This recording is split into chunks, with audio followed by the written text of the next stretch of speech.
সেদিন সকাল সকাল উঠেই রান্নাবান্নার কাজে লেগে পড়েছিলাম। বাড়িতে ছিল এক্সামিনেশন। আমার হাজব্যান্ডের ছাত্রছাত্রীদের অ্যানুয়াল পেন্টিং এক্সামিনেশন ছিল। তো প্রতি বছরই হয় এটা। তো সেই জন্যই সকাল সকাল লেগে পড়েছি রান্নাবান্নার জন্য।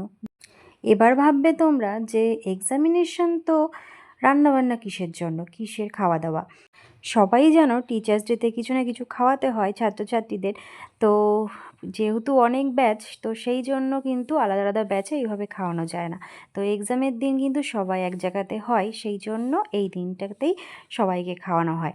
তো এই জন্যই রান্নাবান্না। তো সকালবেলা এই যে আমি চিকেন রান্না করছি, আর হচ্ছে চিলি চিকেন হবে, আর করেছি পনির। এটা হচ্ছে ঘরের রান্না। তো পনিরটা হয়েছে যে স্যার আসবেন তার জন্য, শেষ সম্পূর্ণ নিরামিষ খায় তার জন্য, আর চিকেনটা আমাদের জন্য।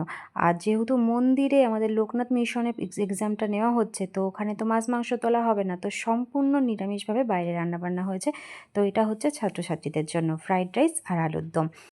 তো এই যে এবার চলে এসেছিলাম মন্দিরে, মানে আমাদের লোকনাথ মিশনে। এই যে সবাই এক্সাম দিচ্ছে। তো বাড়ির কাজবাজ সেরে কিছুক্ষণের জন্য এসেছিলাম এখানে। তো এখন আমি যাব এখান থেকে ডাইরেক্ট অফিসে। তো চলো, ভিডিওটা কেমন লাগলো তোমাদের তো অবশ্যই জানিও কমেন্ট করে। দেখা হচ্ছে আবার নেক্সট ভিডিওতে। ততক্ষণের জন্য সবাই ভালো থেকো, সুস্থ থেকো, টাটা।